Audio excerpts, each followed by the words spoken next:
Grabe agno sa di Australia mga kalakwatsero. Maggisa kita kading sibuyas sa kading bawang tapos ini suntay ni manok ta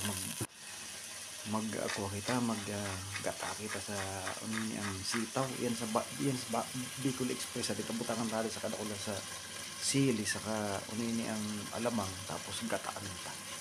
Puray laki ni siranta. Nag agno na sini mga kalakwatsero. Yaga mo ining lata kaputos.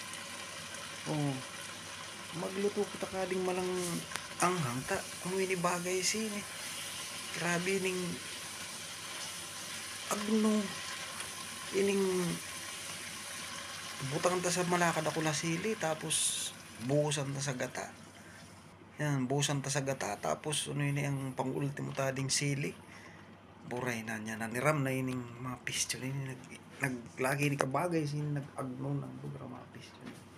Bicol Express sa ini. Binutang ko itong sa gating manok ta, di ako nakabakal sa